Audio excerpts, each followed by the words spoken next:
10 red flags most people ignore in a relationship. Several years ago, I had a conversation with a woman I'll call Sarah. She wasn't looking for relationship advice. She wasn't asking anyone to solve her problems. She simply wanted to talk. As we sat together, she began sharing pieces of her relationship. At first, nothing sounded alarming. There was no dramatic story. No betrayal, no shocking revelation. In fact, from the outside, most people would probably describe her relationship as normal. But the longer she spoke, the more a pattern began to emerge. Small moments, small disappointments, small concerns she had pushed aside for years. Then she paused for a moment and said something that stayed with me. Looking back, the signs were always there. I just didn't think they mattered. That statement has stayed with me ever since, because I think many of us have experienced something similar. Maybe in a romantic relationship. Maybe with a friend, a family member, a business partner, or even someone we once trusted deeply. We saw something that didn't feel right. Something small, something easy to explain away. And because it wasn't a major problem at the time, we convinced ourselves it wasn't important. Until later, when those small moments formed a pattern, and that pattern became impossible to ignore. The truth is, most relationship mistakes don't happen because people fail to see the red flags. They happen because people see them and convince themselves they don't matter. Hope has a way of doing that. When we care about someone, we focus on their potential. We focus on who they could become. We focus on the good moments, and sometimes we ignore the warning signs standing quietly in front of us. The psychologist Carl Jung once said, "Until you make the unconscious conscious, it will direct your life, and you will call it fate." I think that quote applies perfectly to relationships, because many people look back and call it bad luck, bad timing, or a broken heart, when in reality, they were overlooking lessons they hadn't yet learned to recognize. So today, I want to share 10 red flags that many people overlook in relationships. Some of these signs may seem small. Some may even appear harmless. In fact, you may have experienced some of them yourself. I know I have. And if you're anything like most people, you've probably looked back at a relationship at some point and thought, the signs were there. I just didn't realize how important they were. As we go through these lessons, I invite you to reflect on your own experiences, the people you've trusted, the relationships you've valued, and the moments when your intuition may have been trying to tell you something.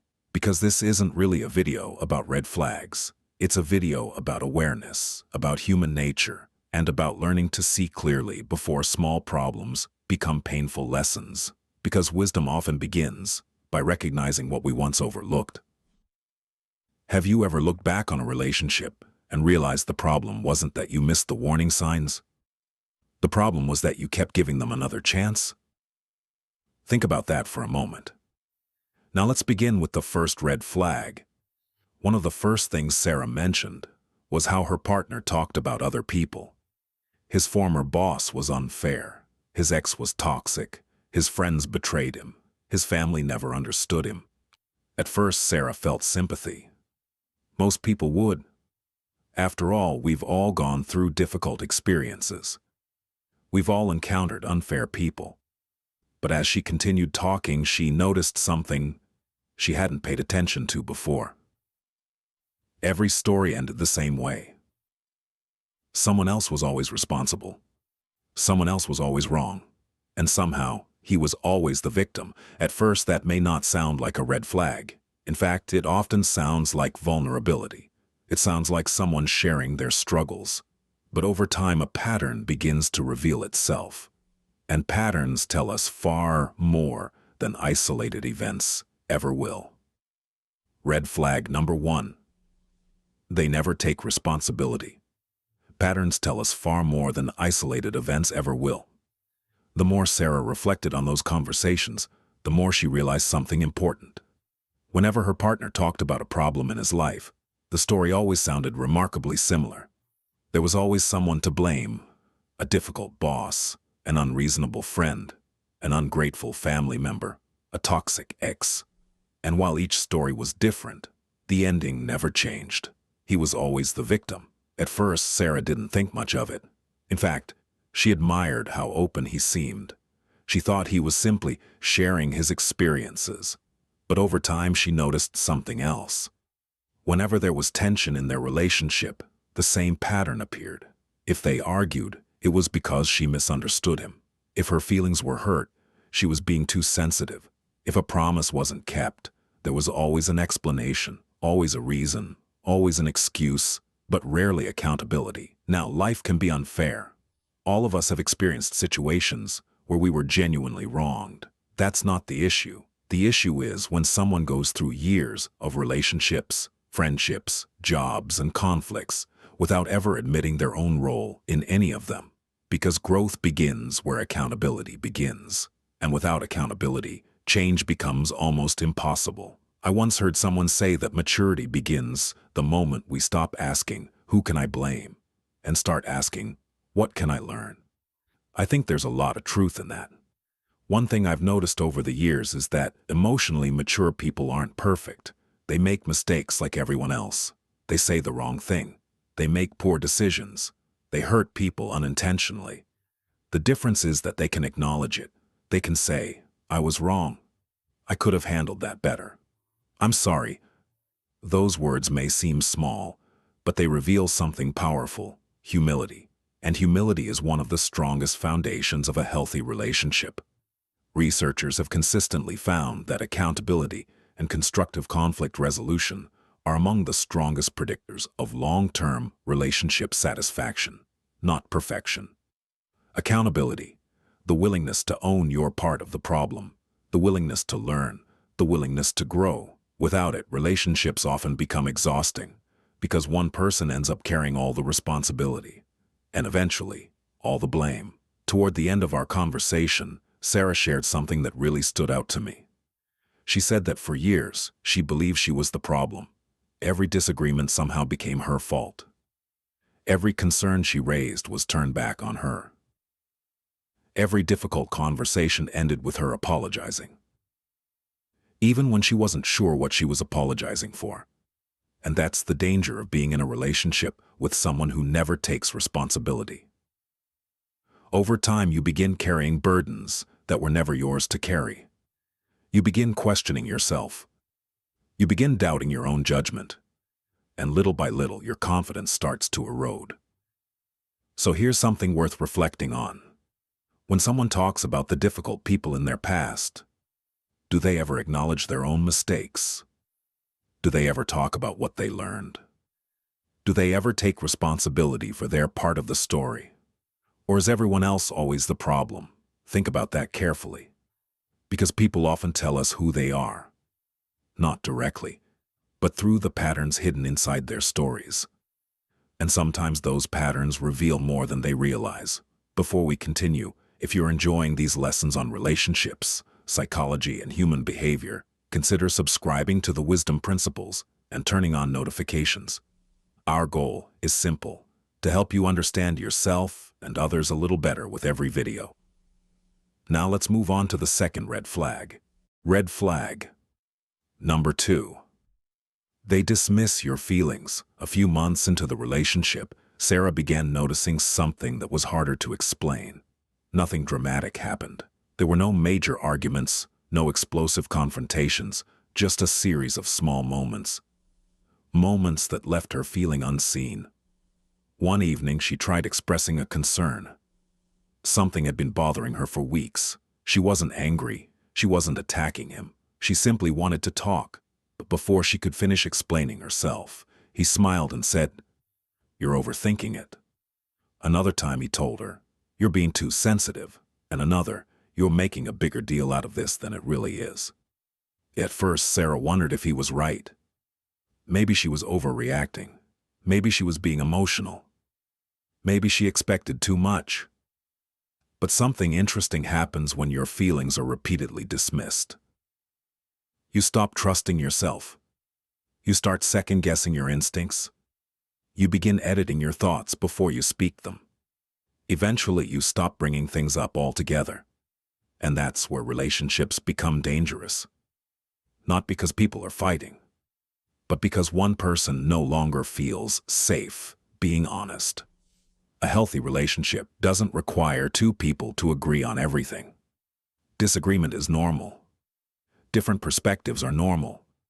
But dismissing someone's feelings is different, because feelings are not problems to be solved. They are signals to be understood. Think about the people you trust most in your life. Chances are they aren't the people who always agree with you. They're the people who make you feel heard. The people who listen before they judge. The people who seek understanding before offering solutions. The psychologist Carl Rogers once said that one of the deepest human needs is to feel understood. And when that need is consistently ignored, emotional distance begins to grow. Sometimes slowly, sometimes invisibly. Until one day, the relationship feels very different than it once did.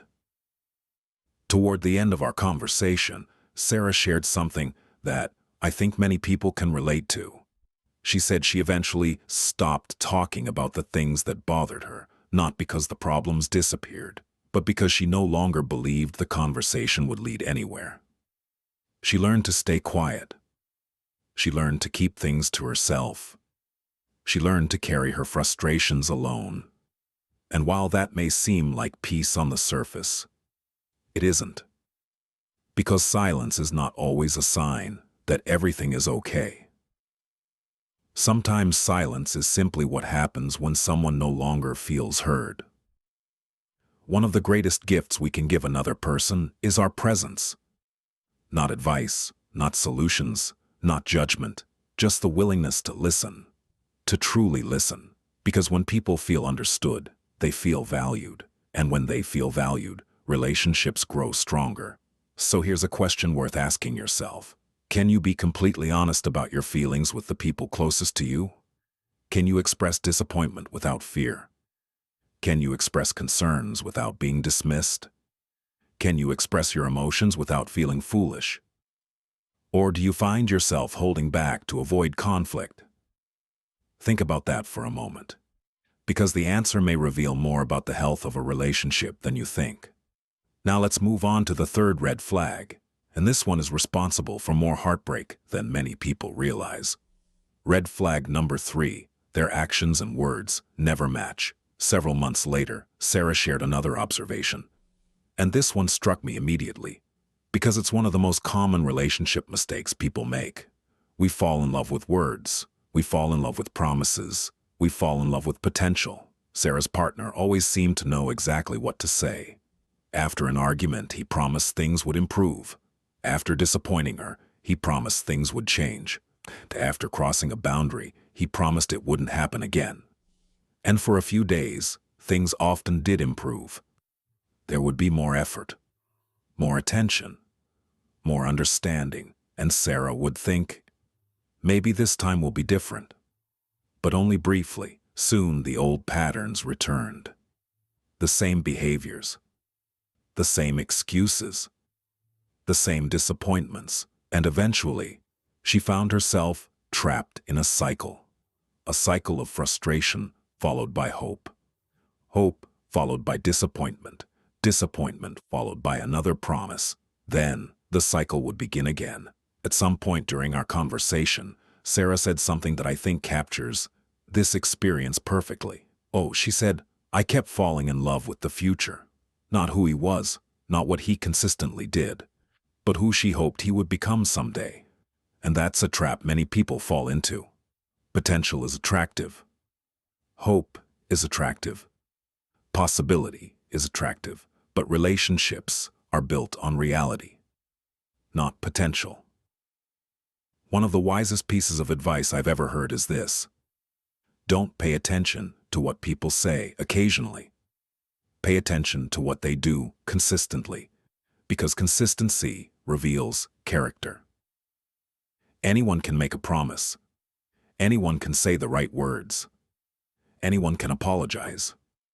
Anyone can make grand declarations about the future. Character is revealed when actions and words align over time.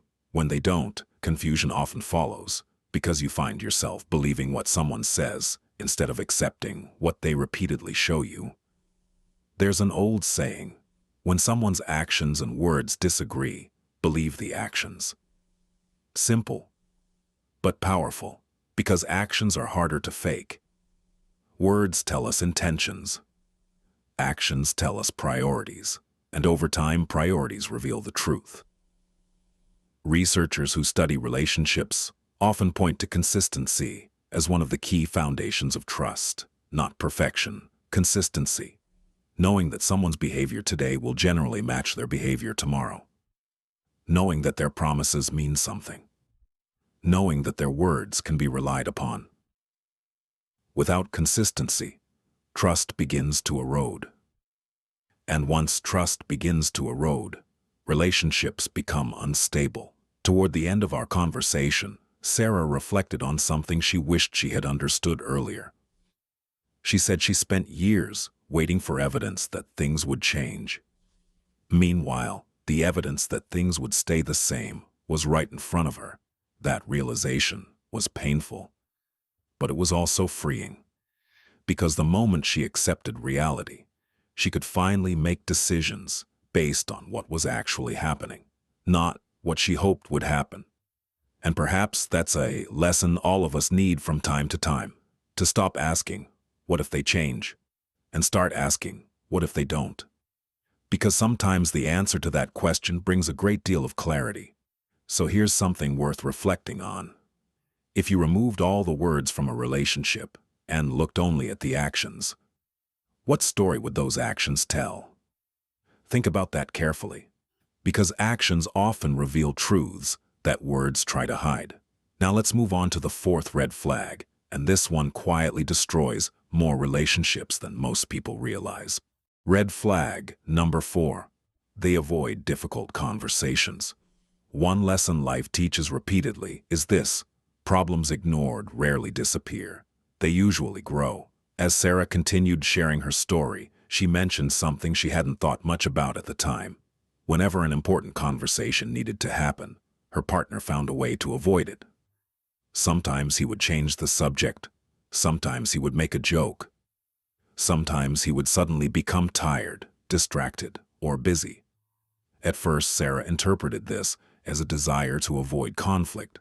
And to be fair, many people dislike confrontation. That's human nature. Most of us would rather experience temporary comfort than temporary discomfort.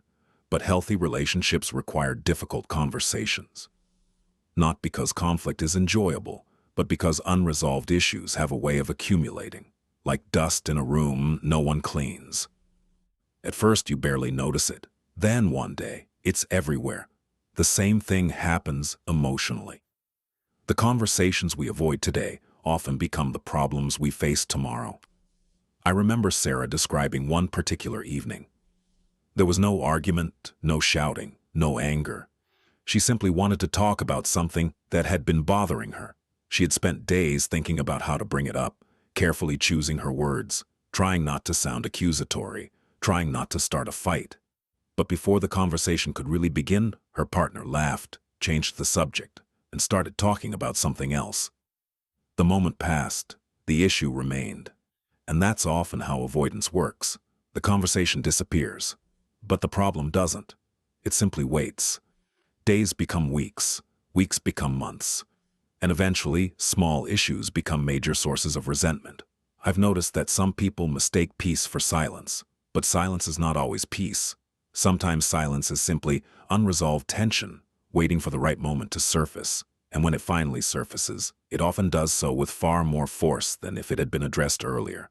The strongest relationships aren't those without difficult conversations. They're the ones where both people are willing to have them, even when it's uncomfortable, even when it's awkward, even when it would be easier to avoid them. Because every meaningful relationship eventually reaches moments that require honesty, moments that require vulnerability, moments that require courage. And if one person consistently refuses to engage in those moments, the relationship stops growing, not all at once, but gradually, almost invisibly, until one day the emotional distance feels impossible to ignore. Researchers have consistently found that communication is one of the strongest predictors of relationship satisfaction. Not perfect communication, not constant communication, just the willingness to address issues instead of avoiding them, to listen, to speak honestly, and to work through problems together. Toward the end of our conversation, Sarah shared something that stayed with me. She said the hardest part wasn't the disagreements they had. It was the conversations they never had. The issues that remained unresolved. The questions that were never answered. The feelings that were never discussed. Because over time, those unspoken things created a distance neither of them knew how to bridge. And perhaps that's the lesson here. Avoiding a difficult conversation may create comfort today, but it often creates greater discomfort tomorrow. So here's something worth reflecting on. When problems arise in a relationship, do they move toward the conversation or away from it? Do they engage or do they avoid? Think about that carefully, because how someone handles difficult conversations tells you a great deal about how they'll handle difficult seasons of life. Before we continue, I'd like to thank everyone who has subscribed to the Wisdom Principles. If you're finding value in these lessons, consider subscribing and turning on notifications. Our goal isn't simply to talk about relationships, it's to better understand ourselves, our choices, and the patterns that shape our lives. Now let's continue with red flag number 5. And this one often arrives disguised as something helpful. Red flag number 5, constant criticism disguised as help. Sarah paused for a moment before bringing up the next issue. And interestingly, she didn't describe it as criticism, at least not at first. She described it as advice, suggestions, helpful comments, little observations, things her partner would say about her appearance, her decisions, her goals, her personality. Individually, none of them seemed serious. In fact, some of them sounded reasonable. Sometimes he would say he was only trying to help. Other times he would claim he was being honest. And occasionally, he would even frame it as love. After all, isn't it loving to help someone improve? At first, Sarah thought so. Most people would. But over time, she began noticing something. The comments never seemed to stop. No matter what she improved, there was always something else to fix, something else to change, something else that wasn't quite good enough. And slowly, something began to happen, not in the relationship, in Sarah. She started second-guessing herself. She became more cautious, more hesitant, more self-conscious. Without realizing it, her confidence slowly began to shrink. That's one of the dangers of constant criticism. It rarely arrives all at once. It arrives one small comment at a time. A joke here, an observation there, a correction somewhere else, until the person receiving it begins questioning their own worth. The change is often so gradual that they barely notice it. Imagine placing a single drop of water on a stone. Nothing happens. Add another drop. Still nothing. But over time, thousands of drops begin to leave a mark. Constant criticism works the same way. A single comment may not seem important, but repeated often enough, it changes how people see themselves. Now let's be clear, healthy relationships include feedback. Healthy relationships include honesty. Nobody grows without constructive criticism, but constructive criticism builds people. Constant criticism slowly breaks them down. One helps you become better, the other makes you feel smaller, and there's an important difference between the two. One thing I've learned is that people who genuinely care about your growth usually balance honesty with encouragement. They challenge you, but they also support you. They point out weaknesses, but they also remind you of your strengths. They help you improve without making you feel inadequate. That's what healthy support looks like. Think about the people who have had the most positive impact on your life. A teacher, a mentor, a parent, a friend. Chances are they didn't constantly remind you of your flaws. They saw potential in you, and they helped you see it too. That's why encouragement is so powerful. It doesn't ignore weaknesses. It simply refuses to make weaknesses the entire story. Toward the end of our conversation, Sarah shared something heartbreaking. She said there was a time when she felt confident, comfortable in her own skin, certain of who she was. But somewhere along the way, She started questioning everything: her decisions, her appearance, her judgment, even her value. Not because someone openly attacked her, but because years of criticism had quietly worn her down. And that's why this red flag matters, not because criticism hurts in the moment, but because repeated criticism can change the way a person sees themselves. And once that happens, the damage can take years to repair. So here's something worth reflecting on. After spending time with this person, do you generally feel stronger, more confident, more valued, or do you feel smaller, less certain, less like yourself? Think about that carefully, because the people closest to us influence the way we see ourselves, and healthy relationships should help us grow, not gradually convince us that we're never enough. Now let's move on to red flag number 6, and this one often leaves people feeling exhausted without fully understanding why. Red flag number 6. The relationship is one-sided. One day, Sarah found herself going through a difficult period. Work was stressful. Family responsibilities were piling up. And emotionally, she felt overwhelmed. Like most people, she turned to the person she trusted most: her partner. After all, isn't that one of the reasons we enter relationships? To have someone beside us during life's difficult seasons. Someone who listens. Someone who understands.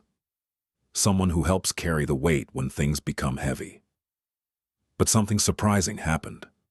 The support Sarah so freely gave wasn't returned. When he needed someone to listen, Sarah was there.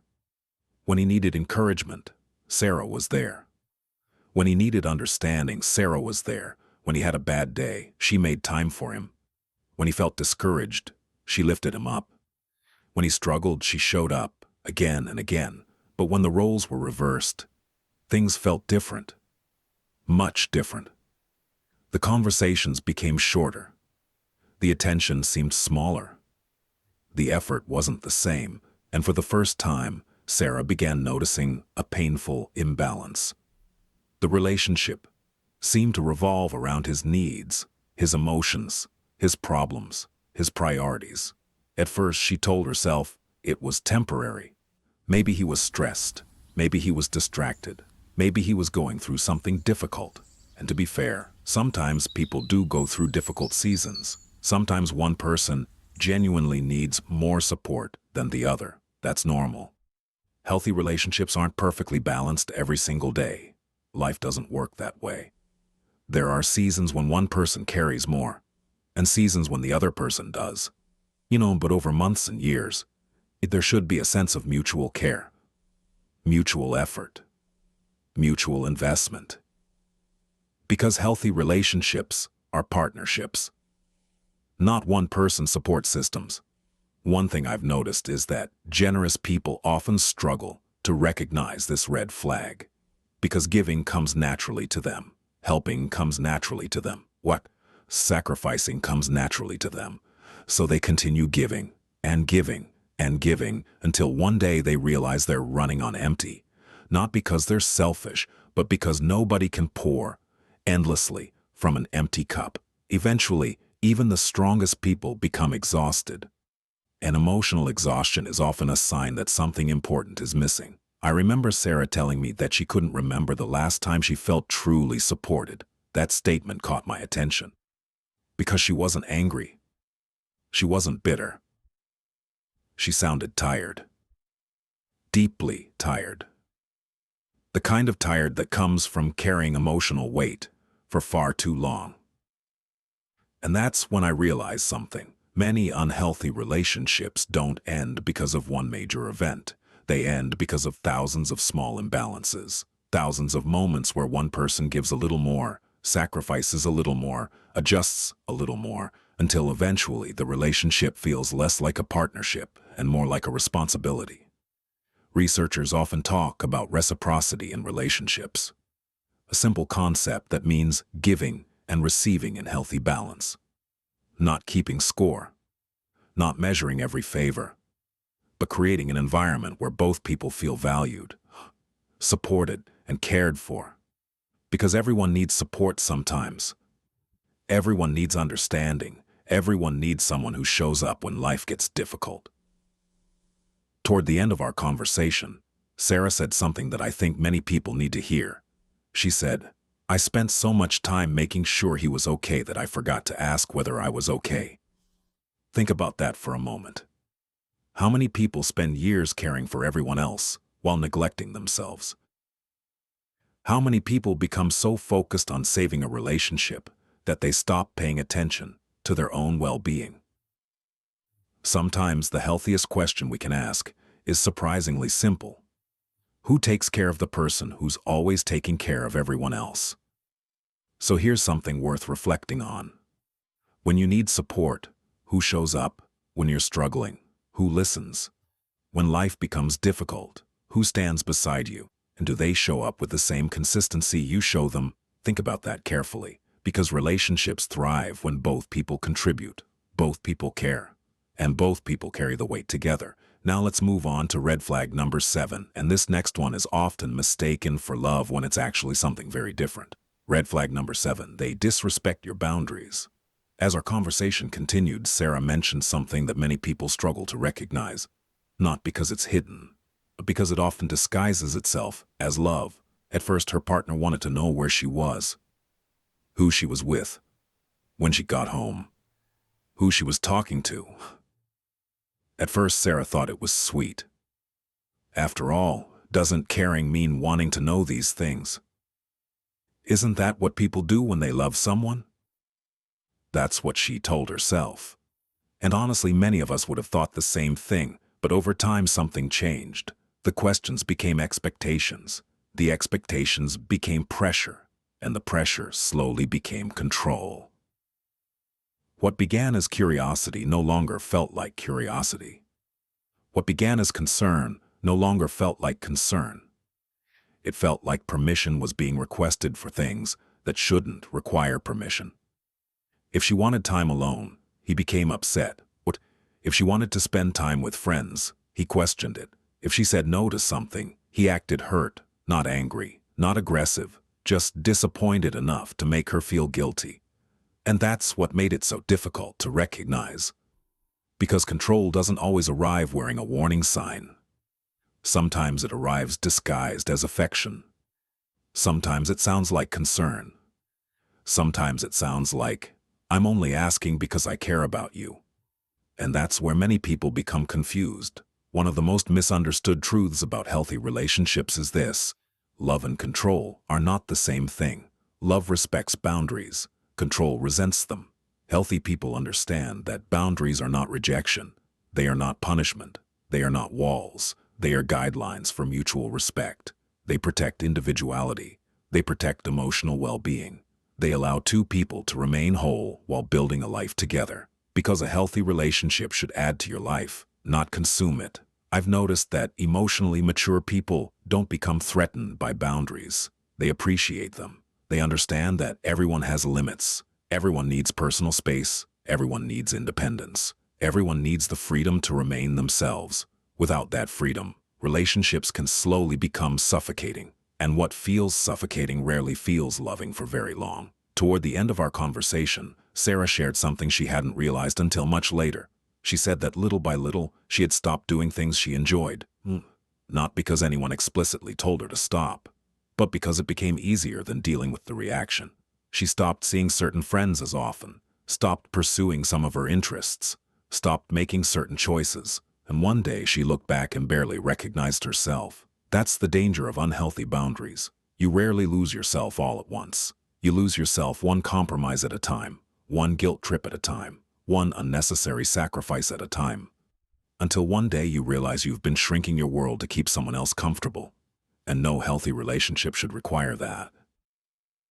Psychologists often talk about the importance of maintaining a strong sense of self within relationships. Not because independence is more important than connection, but because healthy connection depends on it. Two whole people build a stronger relationship than two people who have lost themselves, trying to keep the other happy. So here's something worth reflecting on. When you establish a boundary, how does the other person respond? Do they respect it? Do they try to understand it? Or do they treat it like an obstacle to overcome? Do they make you feel guilty for having needs? Do they make you feel selfish for protecting your peace? Think about that carefully, because how someone responds to your boundaries often reveals how much they truly respect you. And respect is one of the foundations upon which every healthy relationship is built. Now let's move on to red flag number 8. And this next one is so subtle that many people don't recognize it until they're already emotionally exhausted. Red flag number 8. You feel drained more than fulfilled. This next red flag is subtle, and because it's subtle, many people overlook it. There came a point when Sarah noticed something unusual. After spending time with her partner, she often felt exhausted. Not because they were fighting, not because something dramatic had happened. She simply felt emotionally depleted. At first, she blamed stress. Work, life, lack of sleep, anything except the relationship itself. After all, relationships are supposed to be a source of comfort, a place where we recharge, a place where we find support. So the thought that the relationship itself might be contributing to her exhaustion never crossed her mind, at least not at first. But eventually, she began noticing a pattern. The exhaustion appeared most consistently after spending time together. The longer she ignored it, the harder it became to explain away. One weekend she found herself unexpectedly excited. Not because they had plans, not because something special was happening, but because she had an entire day to herself. No pressure, no tension, no emotional weight to carry, just peace. And that realization unsettled her, because for the first time, she wasn't looking forward to spending time in the relationship. She was looking forward to recovering from it. That was the moment she began asking herself difficult questions. Now every relationship requires effort. Every relationship has difficult seasons. No one feels happy every moment of every day. That's not realistic. But healthy relationships generally add something positive to our lives. Support, comfort, encouragement, peace, not constant emotional fatigue. One thing I've learned is that our emotions often recognize problems before our minds do. We may not be able to explain what's wrong, but we feel it. We feel tension. We feel anxiety. We feel heaviness. Long before we fully understand why, our minds are very good at creating explanations. But our emotions are often the first to notice when something isn't right. That's why self-awareness matters. Sometimes your emotional state is trying to tell you something important, something your heart already knows, but your mind hasn't fully accepted. Researchers who study emotional well-being often point out that healthy relationships tend to improve psychological health over time. They don't remove all stress, but they provide support during stressful times. They become a source of strength, not a source of constant depletion. Toward the end of our conversation, Sarah said something that stayed with me. She said, "I thought I was exhausted because life was difficult." Then she paused and added, "But life didn't feel nearly as difficult when I was alone." Think about that for a moment. Sometimes the clearest answers come from the simplest observations. How do you feel when you're with someone? And how do you feel when they're not there? The difference can reveal more than we realize, because healthy relationships don't just occupy our time. They affect our energy, our confidence, our peace of mind, and ultimately, our quality of life. So here's something worth reflecting on. How do you usually feel after spending time with the people closest to you? Do you feel supported, encouraged, valued, at peace? Or do you feel drained, anxious, tense, emotionally exhausted? Think about that carefully, because your emotional state may be telling you a story that your mind hasn't fully accepted yet. Before we continue, I'd like to thank everyone who has joined the Wisdom Principles community. If you're finding value in these conversations about relationships, psychology, and human behavior, consider subscribing and turning on notifications. Our goal is not just to share information, it's to help you develop the wisdom to better understand yourself and the people around you. Now let's continue. Because the next red flag reveals something important about a person's true character. Red flag number 9. They become different people around different people. As Sarah reflected on her relationship, another memory surfaced. One she had dismissed many times before. At first it didn't seem important.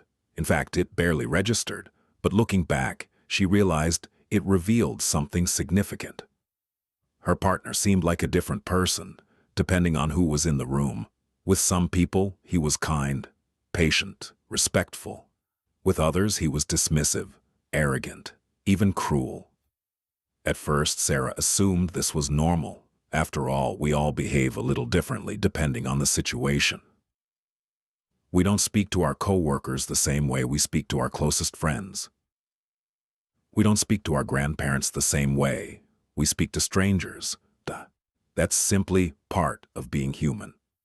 But over time, Sarah noticed something deeper. These weren't small adjustments. These were entirely different versions of the same person. Around people he wanted to impress, he was charming. Around people he viewed as important, he was respectful. Around people who couldn't offer him anything, the kindness often disappeared. And once she noticed it, she couldn't unsee it. One of the easiest ways to understand someone's character is to observe how they treat people who can do nothing for them. The waiter, the cashier, the receptionist, the cleaner, the stranger, the person who has no status, no influence, and no ability to improve their situation, because kindness that only appears when it's beneficial isn't kindness at all, it's strategy.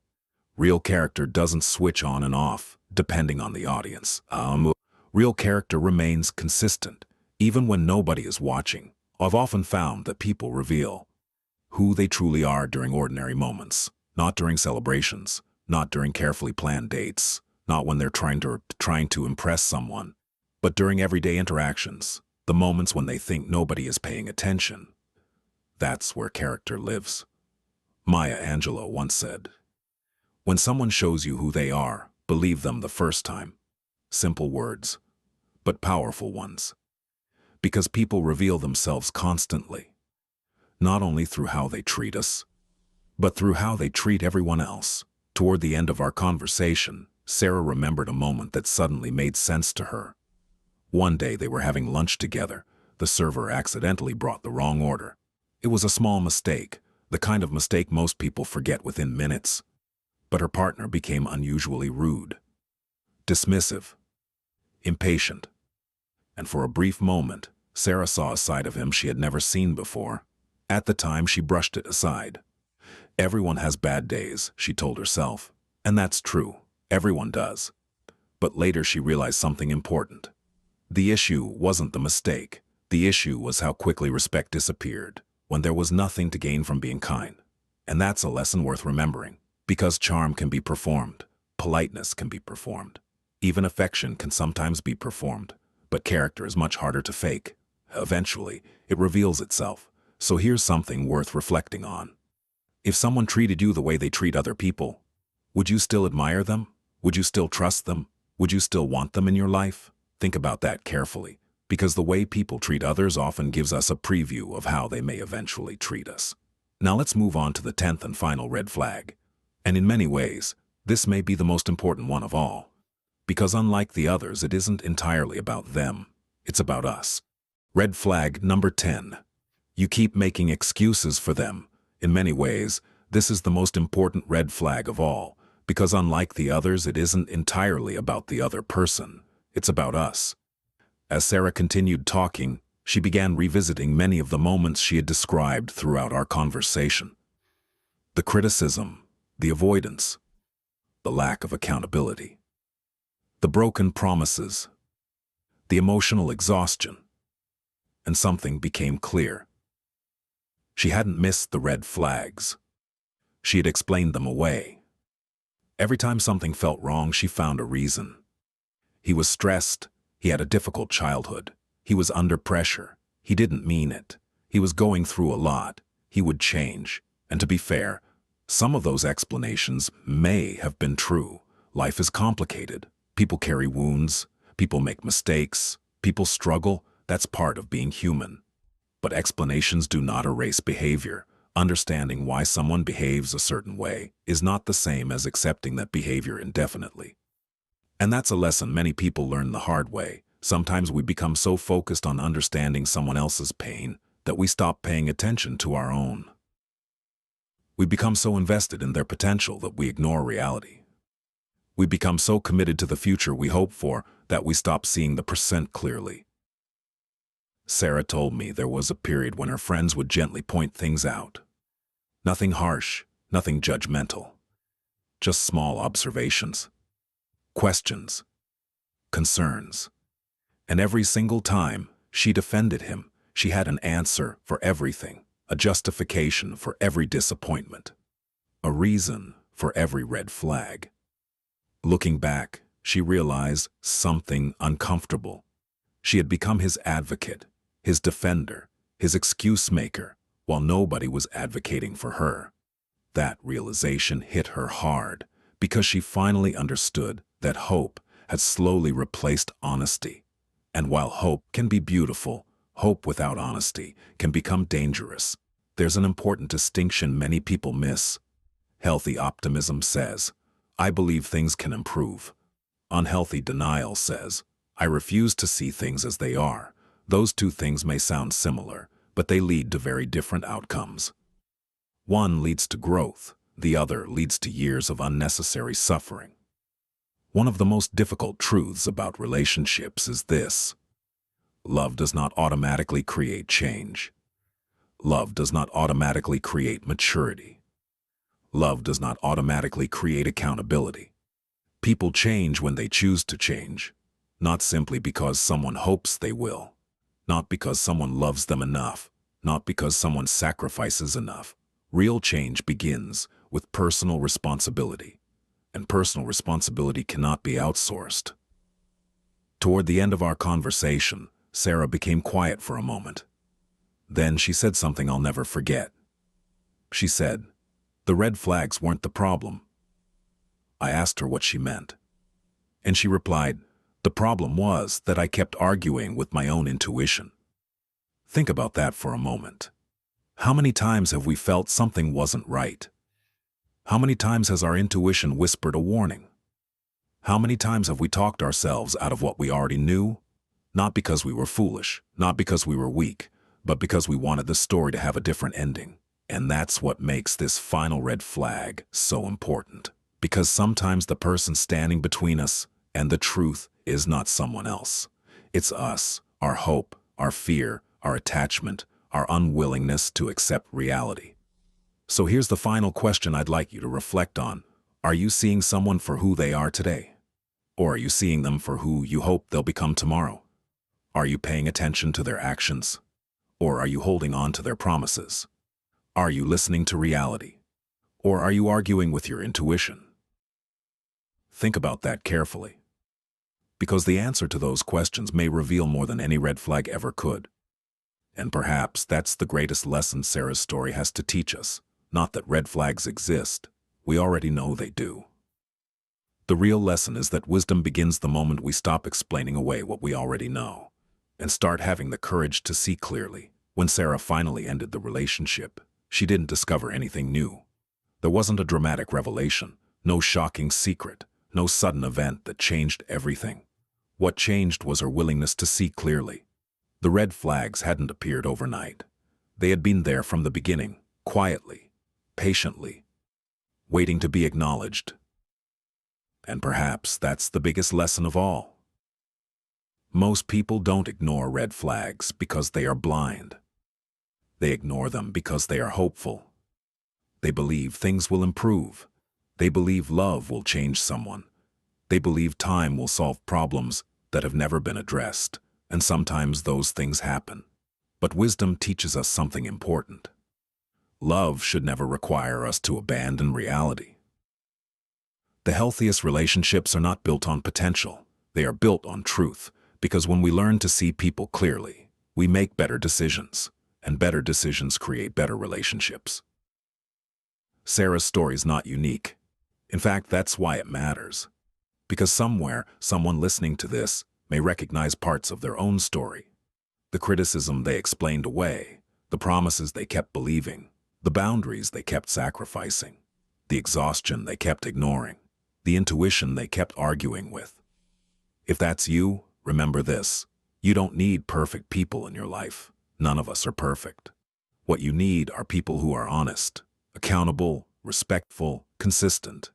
People who help you grow rather than slowly diminish who you are, and perhaps most importantly, people who make your life more peaceful, not more confusing, because healthy relationships don't leave us constantly questioning ourselves. They don't require us to ignore reality, and they don't require us to become someone else in order to keep them. They allow us to become more fully ourselves.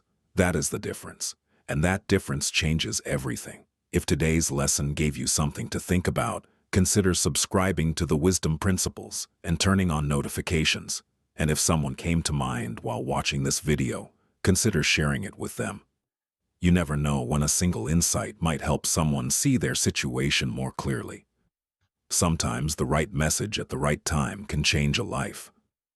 Knowledge gives us information. Understanding gives us clarity. But wisdom teaches us how to live. And that is what the Wisdom Principles is all about.